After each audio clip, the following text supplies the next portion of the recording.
Vemos en dónde.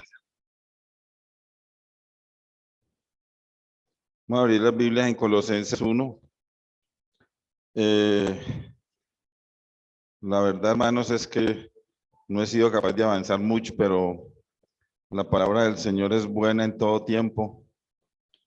Entonces vamos a leer 3 versículos, capítulo 1 del 7 al 10. Dice, como lo habéis aprendido de Epafras, nuestro consiervo amado, que es un fiel ministro de Cristo para vosotros, quien también nos ha declarado vuestro amor en el Espíritu, por lo cual también nosotros, desde el día que lo oímos, no cesamos de orar por vosotros y de pedir que seáis llenos del conocimiento de su voluntad, en toda sabiduría e inteligencia espiritual, para que andéis como es digno del Señor, agradándole en todo, llevando fruto en toda buena obra y creciendo en el conocimiento de Dios. Nuestro amado Dios, esta mañana es muy especial. Nos has permitido, Señor, a los creyentes hacer memoria de nuestro amado Salvador, el Señor Jesucristo. Padre, qué privilegio tan grande tenemos. Padre, podríamos decir con total seguridad que los creyentes somos las personas o los seres más privilegiados del universo. Porque, oh Dios, nos has permitido tener una relación contigo a través del Señor Jesucristo, a través de su obra redentora en la cruz, a través de la guía del Espíritu Santo, a través, Padre, del discernimiento que nos das por medio de la palabra. Guíanos en esta mañana, Señor, y que podamos honrarte y glorificarte a través de la enseñanza. En el nombre del Señor Jesús, te damos las gracias. Amén. En el estudio pasado de estos versículos, terminamos hablando de la oración.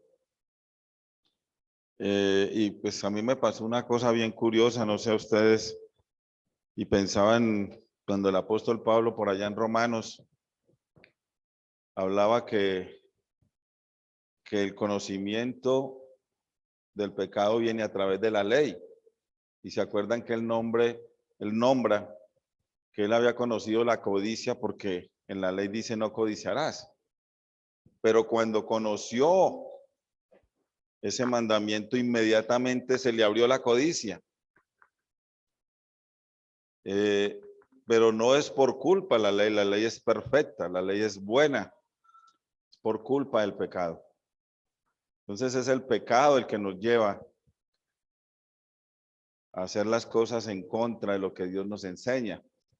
Entonces lo que me pasó es que estábamos enseñando sobre la oración y algunas cosas importantes dijimos sobre la oración al final y después pude comprobar que pasé por días difíciles donde no quería orar, o sea, donde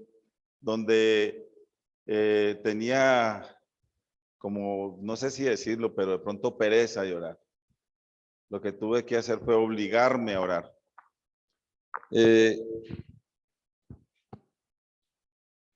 Creo que en este tiempo el Señor a través de varias enseñanzas nos está haciendo esa invitación respecto a la oración. En el estudio pasado hicimos algunas comparaciones entre el versículo 3 y el versículo 9. En el versículo 3 el apóstol da gracias por la iglesia. En el versículo 9 pide por la iglesia, pide una petición concreta. Utiliza en el versículo 3 siempre orando, que me llamó mucho la atención. En el versículo 9 dice no cesamos de orar, no paramos de orar. Y estén seguros, hermanos, que cuando más queremos, el pecado se va a asomar y va a querer ser un obstáculo, pero no debe ser así. Hicimos algunas consideraciones o aplicaciones para la iglesia hoy. Tengo 4 rápidamente. ¿Cuán importante es la oración? Yo creo que esto no estamos descubriendo nada especial, pero es valioso en esta mañana pensar de nuevo cuán importante es la oración, cuán importante es orar, pedir, rogar, dar gracias por la iglesia local, y por las diferentes iglesias. Yo quiero que piensen en eso. No vayamos a caer en el error de pensar en los errores de la iglesia, sino en dar gracias al Señor por la iglesia, en pedir por la iglesia. No, cuando hablo de errores, de pronto estamos buscando defectos y esa no debe ser nuestra actitud. Debemos orar y dar gracias al Señor por la iglesia. Un tercer punto es cuán grande es el privilegio que tenemos los creyentes al orar. Es decir, Dios nos permite, Él siendo santo, y nosotros, pecadores, nos permite que nos acerquemos a Él a través de la oración. Alguien definía esto como viajar por el espacio. En la oración viajamos y nos presentamos delante de Él, que es algo que a veces no apreciamos. Es viajar. Me salgo un momento de este planeta y voy a la presencia del Señor. Y una última es, y esta es la que sí duele, que la oración es el privilegio más desperdiciado por los creyentes, por nosotros los creyentes. Entonces, teniendo este valioso beneficio, de pronto algún hermano nombró esa palabra beneficio ahora, la oración, creo que fue Andrés, de pronto Jorgito también habló del beneficio. Teniendo semejante beneficio, a veces es uno de los privilegios más desperdiciados de nosotros los creyentes. En la oración decía algo, y es que alguien decía que los creyentes somos los seres más privilegiados de este planeta y quizás del universo. Se nos da a conocer la verdad, la salvación, la relación con Dios.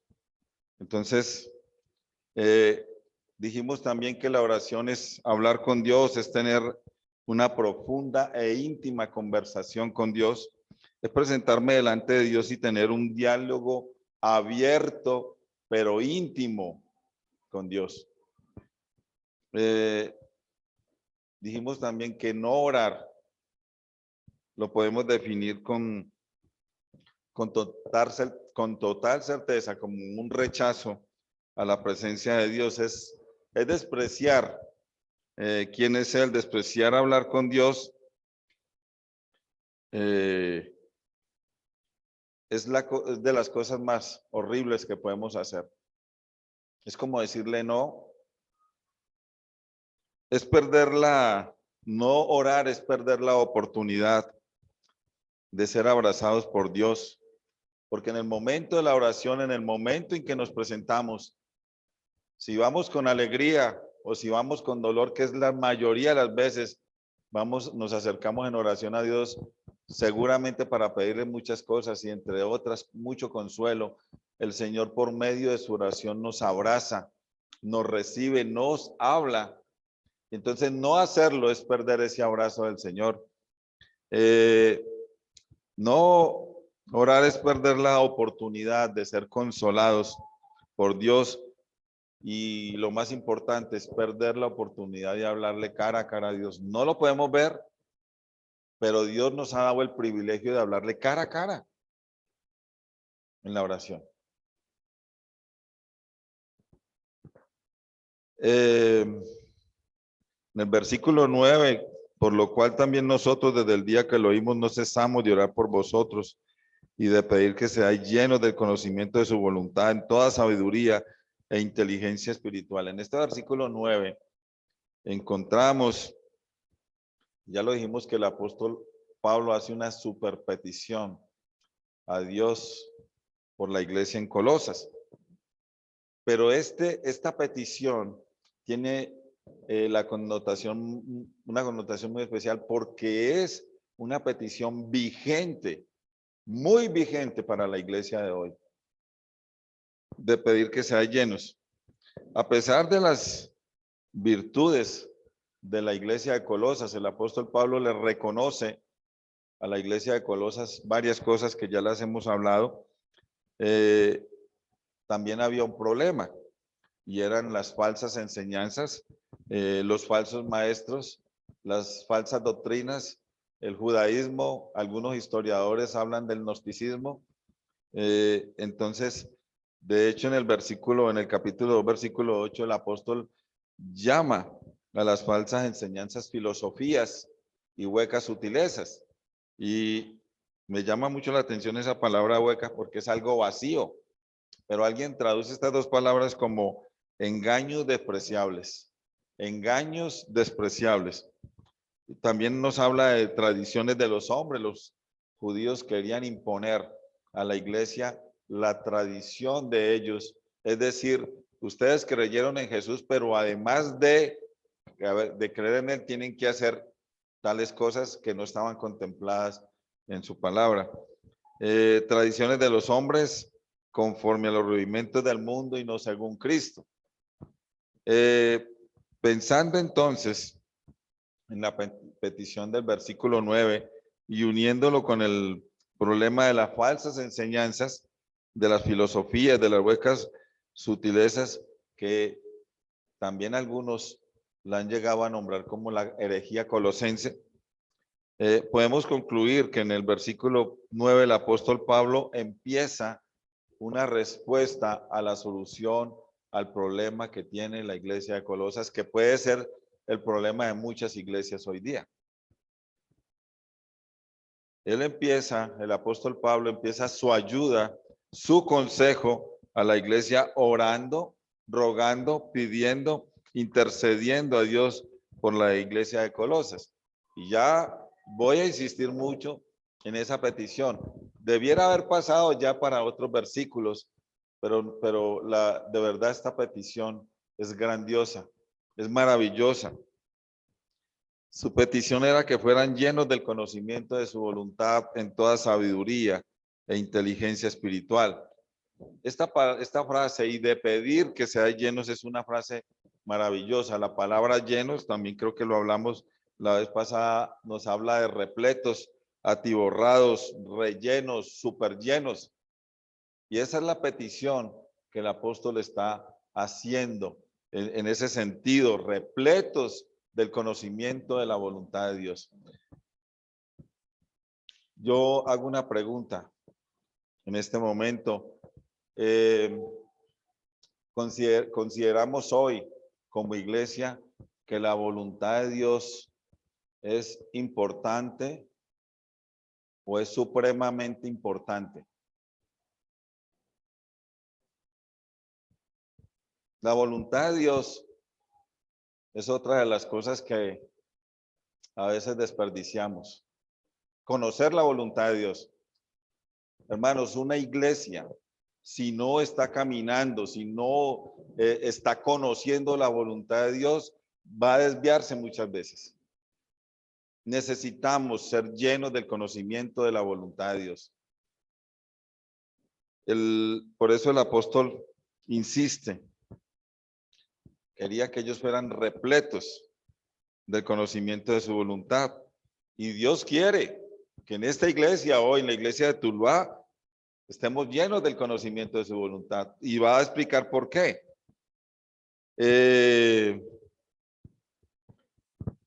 Esta palabra, esta frase, en toda sabiduría e inteligencia espiritual, esta es una frase muy importante. De pronto, Hermes ahorita decía en su oración que no fuéramos solamente oidores, sino hacedores. Conocer la voluntad de Dios o estar llenos de la voluntad de Dios, el apóstol le suma estas dos cosas en toda sabiduría.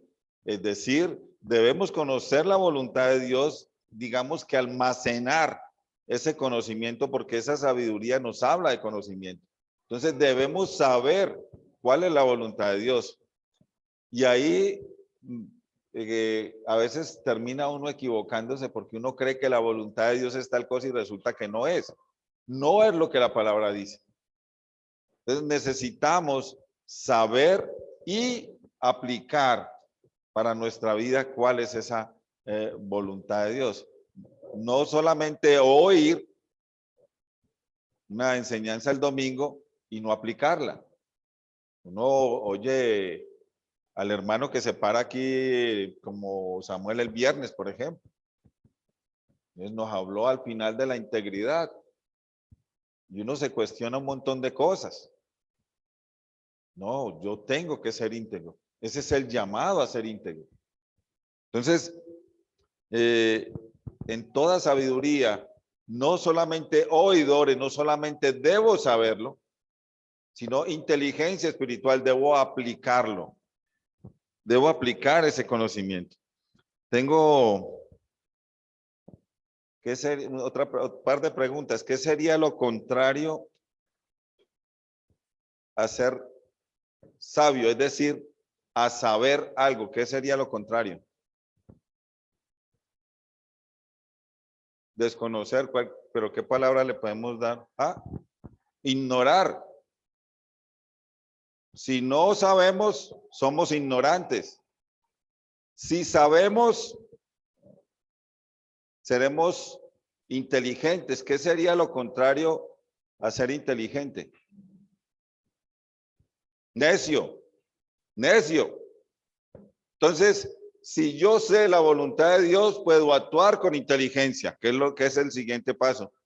Si yo soy ignorante de la voluntad de Dios, entonces mi actitud, mi actuar, ¿cuál va a ser? ¿Cuál? Necedad, necio. Si no conozco la voluntad de Dios, no la puedo aplicar. No puedo tener una actitud diferente a lo que Dios me manda o a lo que Dios me invita. Entonces, muchas veces terminamos haciendo un montón de cosas que son pura necedad porque desconocemos totalmente la voluntad de Dios. No estamos interesados en hacer la voluntad de Dios.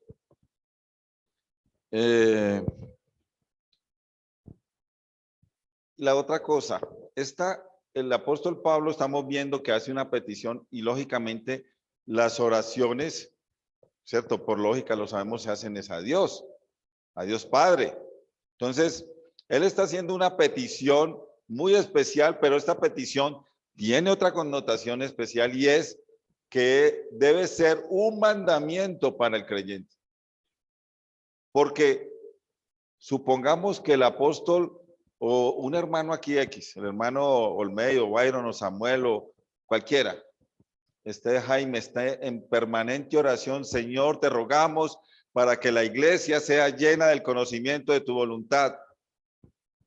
Pero la iglesia no está interesada en conocer la voluntad. El hermano está rogando y Dios en su soberanía puede llenarnos de su voluntad. Pero debe haber el sentir de nosotros querer ser llenos de esa voluntad. Por eso se convierte en un mandamiento. Es un mandato. Debemos ser llenos de la voluntad del Señor. Debemos apuntar. Más adelantico de pronto lo voy a decir de otra manera. Entonces Pablo y los hermanos, porque habla de varios, piden a Dios, pero debe volverse esa petición la meta de la iglesia. Dios está dispuesto a llenar a los creyentes del conocimiento de su voluntad, pero la iglesia debe estar dispuesta, debe estar trabajando, debe estar en una permanente búsqueda de ser lleno del conocimiento de su voluntad. La iglesia debe anhelar conocer la voluntad de Dios. Cada creyente, escuchen bien esto, cada creyente, cada hombre de Dios, cada mujer de Dios, cada joven en esta mañana debe ser un recipiente, un gran recipiente disponible para ser lleno de la voluntad de Dios. Podemos querer, pero si no nos disponemos a conocer la voluntad de Dios, mis queridos hermanos, ser llenos de la voluntad de Dios, se lo puedo decir con total tranquilidad, es el camino. Debe ser nuestra meta, debe ser incluso más importante que todos nuestros anhelos, que todos nuestros deseos. Debe ser más importante que todas nuestras otras metas. ¿Cómo alabaremos a Dios si no conocemos su voluntad? ¿O cómo haremos lo que Él nos pide si no conocemos su voluntad? ¿O cómo no haremos lo que Él rechaza si no conocemos su voluntad? Entonces debemos ser llenos. Debe ser un mandamiento, debe ser algo que yo quiero hacer por agradar a mi Señor. Lógicamente, si yo quiero y me dispongo a ser lleno de la voluntad del Señor, agrado a mi Señor, pero yo voy a ser el más beneficiado. La iglesia va a ser beneficiada con la voluntad de Dios.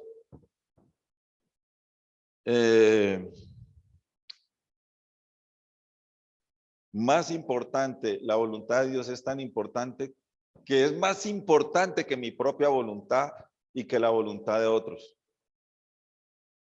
Debe ser así. Incluso voy a decir algo que puede sonar y yo que a mí que me encanta comer, pero la voluntad de Dios debería ser más importante que comer. Parece algo como, oiga hermano, está... Y vamos a mirar, vamos a salirnos un momentico de Colosenses. Vamos a mirar en Juan capítulo 4. Y yo sé que muchos estudiosos se van de una a un versículo, pero no quiero llegar primero a ese versículo. En Juan capítulo 4 encontramos, ¿a quién encontramos? ¿A quién? A Cristo teniendo un encuentro o a una mujer teniendo un encuentro con el Señor Jesucristo. Me encanta esta porción siempre porque el Señor Jesucristo sale de Judea y va para Galilea. Es decir, está, creo que es el norte, está en el sur y va para el norte. En el medio de Judea y Galilea está Samaria. Y de aquí mismo en este relato nos dice que los judíos y los samarios o los samaritanos no la van. Entonces, ¿qué haría normalmente un judío sabiendo que no me llevo bien con ese territorio, pero tengo que, entonces yo daría una vuelta, ¿cierto? Me bordearía Samaria, por ahí la región que está al lado derecho, creo que es, de pronto en mi ubicación aquí es Perea. Entonces, daría la vuelta, pero empezando el capítulo 4, el Señor Jesucristo dice, bueno, dice aquí, versículo 4, y le era necesario pasar por Samaria. Esta es una de las cosas preciosas de este capítulo 4. Pero sigamos el relato y como les dije, a mí me cuesta mucho. Bueno, antes de decir lo que iba a decir, dice que le era necesario pasar por Samaria. El Señor Jesucristo tiene este encuentro que lo podemos leer en la casa con esta mujer samaritana junto al pozo de Jacob. El Señor Jesucristo estaba en una condición de cansancio, de tanto caminar, dice cansado del camino, y supongo que de ahí salió ese himno, cansado del camino, dice, y le pide de beber a esta mujer. El Señor Jesucristo, que tiene un equipo, que tiene un grupo que siempre anda con él, pues en este momento se encuentra solo porque los discípulos salieron a comprar comida. Algo que no entendemos, que todos hayan ido, tendrá su razón, pero él está solo. Y tiene este encuentro con esta mujer.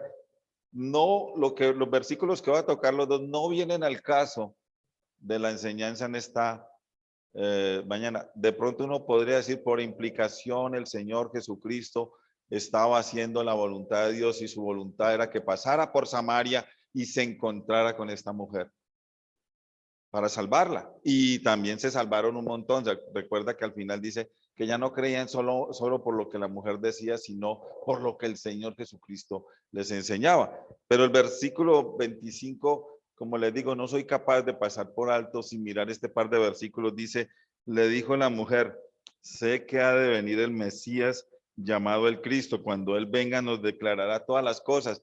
Ella le dice algo impresionante al Señor Jesucristo. Ella está esperando al Mesías. Ella está esperando al Mesías. Pero ¿cuál fue la respuesta del Señor? Dice, Jesús le dijo, yo soy el que habla contigo. Ella estaba esperando al Mesías, pero el Mesías estaba al frente de ella. Como una vez nos pusieron al Señor Jesucristo al frente de nosotros, su palabra, su enseñanza, y transformó nuestras vidas. Y esta mujer salió corriendo. Vengan, vengan, vengan. Aquí hay un hombre, ¿no será este el Cristo? Llegan los discípulos con la comida, pero el Señor Jesucristo no les quiere recibir comida. Versículo 32. Él les dijo, bueno, el 31 dice, entre tanto los discípulos le rogaban diciendo, Rabí, come. Él les dijo, yo tengo una comida que comer que vosotros no sabéis. Entonces los discípulos decían unos a otros, ¿le habrá traído alguien de comer? Jesús les dijo, mi comida es que haga la voluntad del que me envió y que acabe su obra. ¿Cuánto pensamos que era importante para el Señor Jesucristo hacer la voluntad del Padre? ¿Cuánto pensamos que era importante para el ejemplo que tenemos hoy, que es el Señor Jesucristo, la voluntad de Dios? Por la palabra podemos ver que era más importante aún que comer. Yo tengo una comida. Y nosotros los cristianos podríamos decir tranquilamente, yo tengo un trabajo que hacer. Yo tengo algo que hacer que es más maravilloso que todo y es cumplir, es hacer la voluntad del Señor. Necesito saber y hacer. Necesito conocer y hacer la voluntad de Dios. Pero volvemos al mismo punto. No se va a volver mi meta ni mi forma de vivir si no la conocemos, si no la sabemos. Solo se va a quedar en que queremos, pero no la vamos a poder hacer.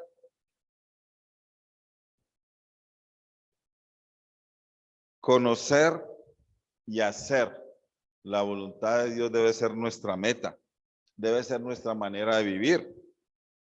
Hermanos, uno de los beneficios de hacer la voluntad de Dios, y hay muchos, y esta es la que más me gusta, es que debe anular nuestra voluntad perversa y caída, porque la voluntad de nosotros es perversa y caída. Está llena, está contaminada de pecado. El apóstol Pablo decía ya en Romanos 7, ¿cierto? Lo que quiero hacer no lo hago y lo que no quiero hacer eso hago. Si nos dejamos llevar por nuestra voluntad, nos vamos a caer. La voluntad de Dios debe volverse nuestra voluntad. Es fácil decirlo aquí parado. Es fácil, pero tenemos que caer en cuenta que eso es una lucha, pero esa debe ser la meta a la que yo debo apuntar. Conocer al Señor. Volviendo a Colosenses capítulo 1.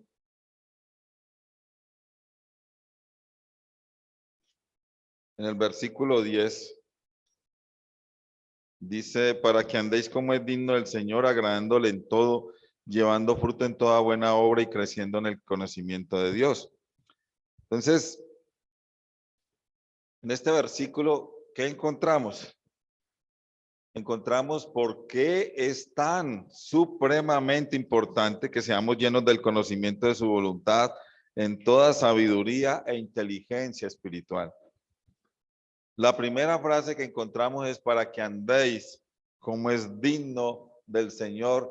Y esta palabra digno nos habla de andar apropiadamente de acuerdo al Señor, de acuerdo a su voluntad, de acuerdo a lo que Él es, de acuerdo a su carácter.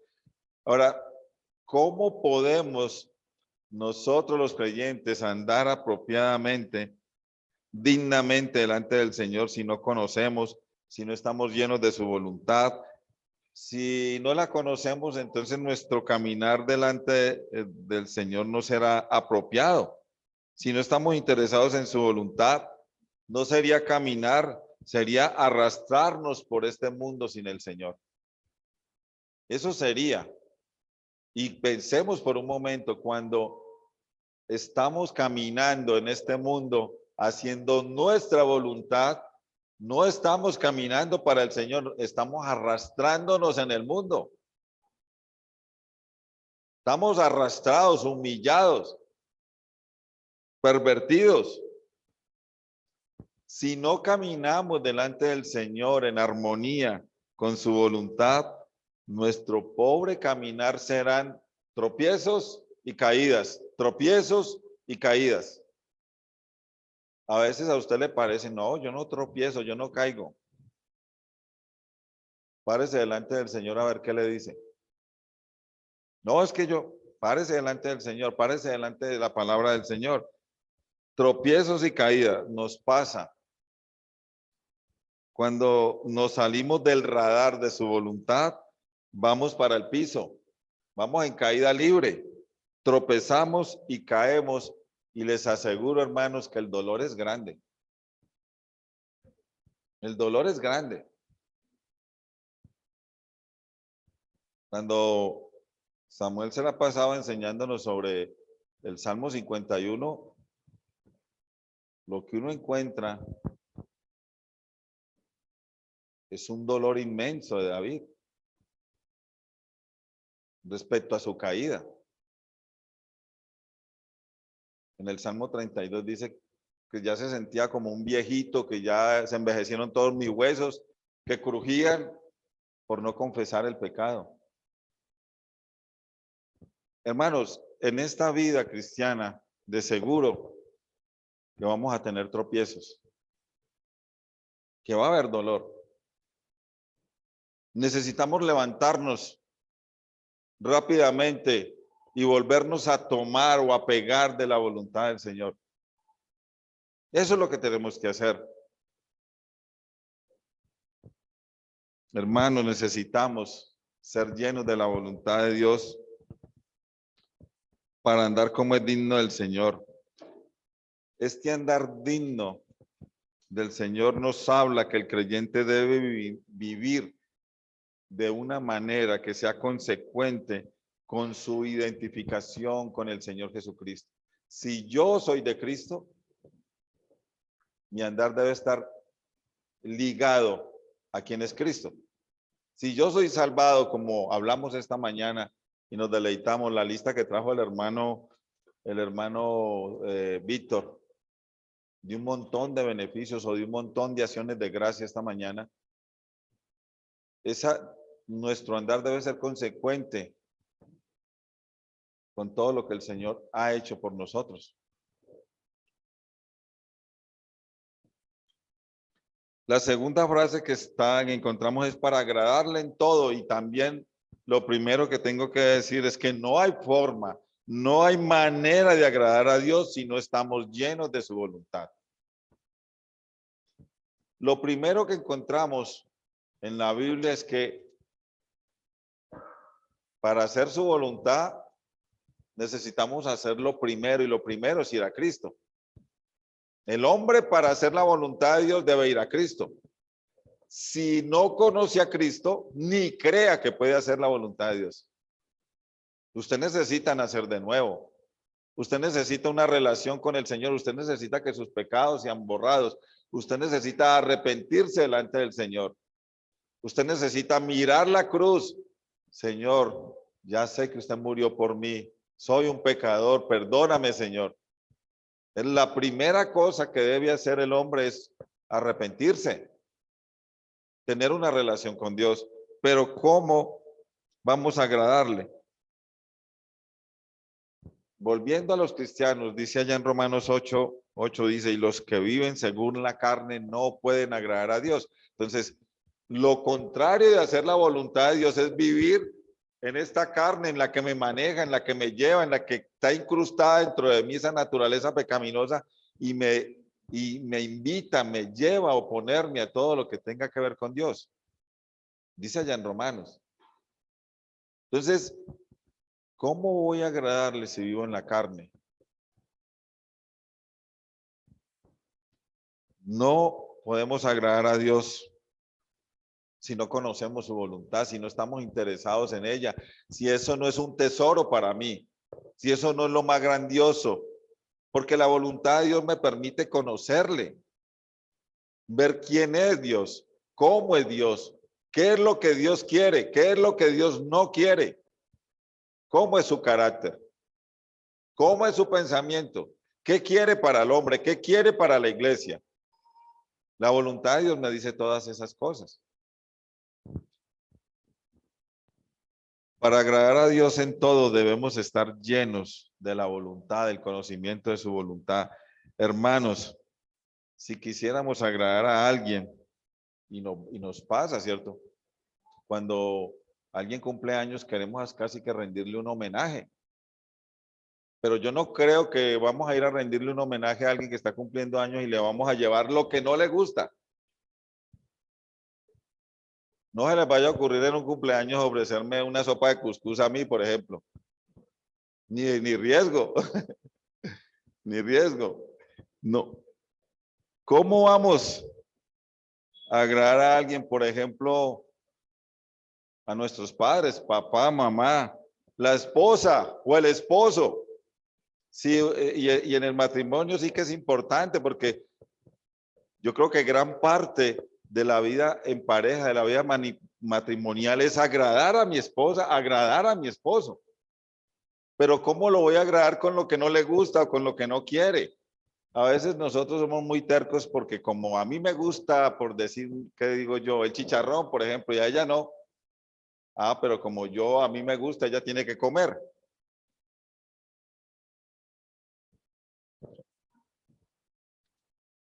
Tendríamos, para agradar a cualquiera de nuestros familiares, tendríamos que saber qué le gusta, cuáles son sus temas preferidos, qué comida le gusta más, y bueno,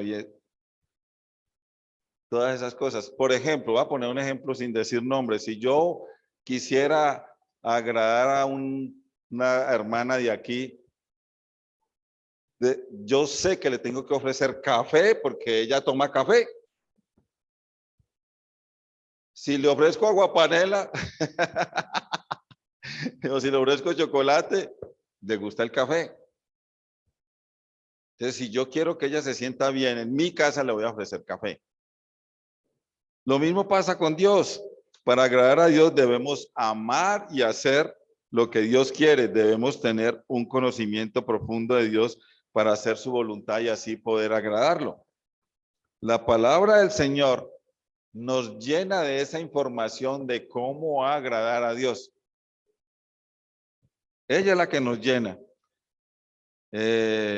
Quisiera mirar una cosita así de carrera, no sé si, bueno, vamos, ahí yo creo que me queda poquito tiempo. En Juan 8,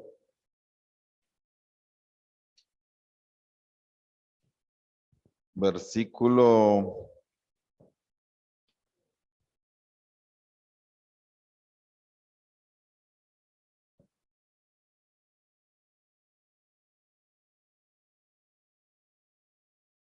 mire vamos a leer desde el versículo 25. Entonces, Juan 8, 25, entonces le dijeron, ¿tú quién eres? Entonces Jesús les dijo, lo que desde el principio os he dicho, muchas cosas tengo que decir y juzgar de vosotros, pero el que me envió es verdadero, y yo lo que he oído de él, esto hablo al mundo. Aquí empieza, podemos mirar al Señor Jesucristo, escuchando, conociendo y haciendo lo que Dios es, lo que Dios quiere. Dice, pero no entendieron que les hablaba del Padre. Les dijo pues Jesús, cuando hayáis levantado al Hijo del Hombre, entonces conoceréis que yo soy y que nada hago por mí mismo, sino que según me enseñó el Padre, así hablo. Versículo 29, porque el que me envió conmigo está, no me ha dejado solo el Padre, porque yo hago siempre, ¿qué cosa? Lo que le agrada. ¿Qué ejemplo es el Señor Jesucristo para nosotros hoy? Porque yo hago siempre lo que le agrada. Maravilloso. Hay una cosa que hace un tiempo atrás, no sé, en algún momento toqué este versículo de Eclesiastés, capítulo 7. Me gustaría citarlo en este momentico aquí. El problema es que no encuentro Eclesiastés. Ese sí es un problema serio.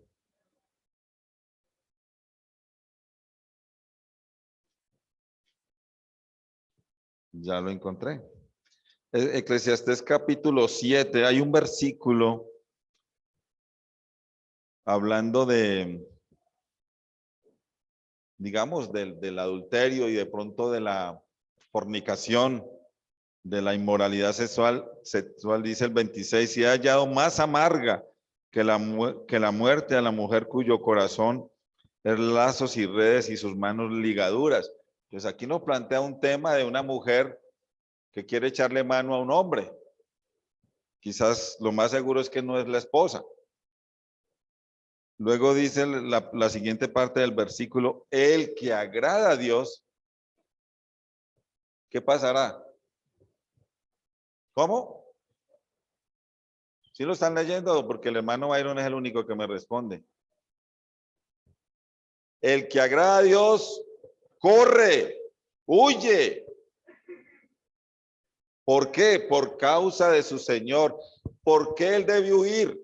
¿Por qué escapará de los brazos de esta mujer? Porque en la Biblia se nos dice que Dios prohíbe el adulterio, Dios prohíbe la fornicación, Dios prohíbe la inmoralidad sexual. Entonces, al nosotros saber eso y queremos agradar al Señor, cuando aparezca esta fulana, vamos a correr, vamos a escapar. Cuando aparezca, no crean que solo se nos aparecen a nosotros los hombres fulanas, a las mujeres también se les aparecen fulanos.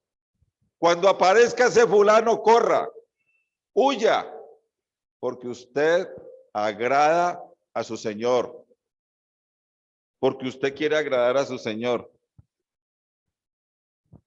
Hermanos, esto es una maravilla, poder mirar estas cosas. Hemos mirado simplemente dos cositas tan sencillas y lógicamente no las hemos mirado pues, a profundidad como lo miraría un estudioso. Pero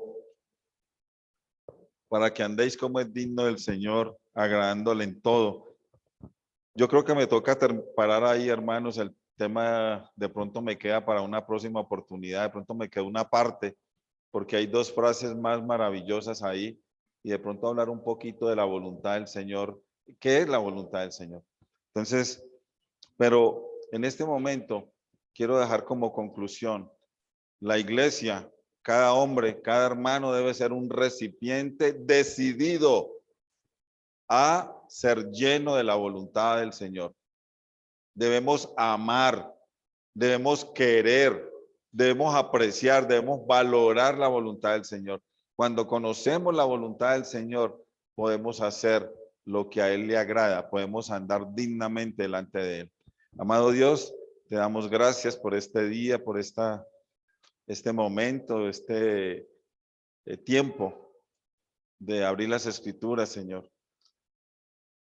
Te alabamos, Señor, y te glorificamos. Reconocemos, Señor, que en todo tiempo los creyentes vamos a tener muchos inconvenientes, pero Padre, tú nos pones en tu misericordia y en tu bondad, nos permites que pensemos, que busquemos ser llenos de tu voluntad. Si, Padre, fuéramos llenos de tu voluntad, estoy seguro, Dios, que nos evitaríamos un montón de problemas.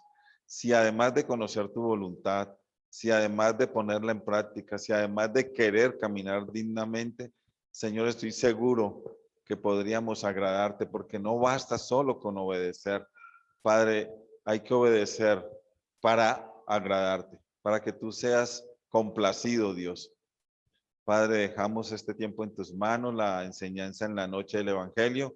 Y Padre, gracias por la iglesia hoy, gracias por esta cantidad de hermanos, gracias por los hermanos de Bugalagrande, por los hermanos de Buga, por los hermanos de Andalucía y por todos los que pudieron acercarse hoy al local, pero también, Padre, por los que están en sus casas, los que están en Neiva y los que están en Buga y los que están en Santa María, Padre, donde está nuestra hermanita Elsa, por quien oramos y su familia.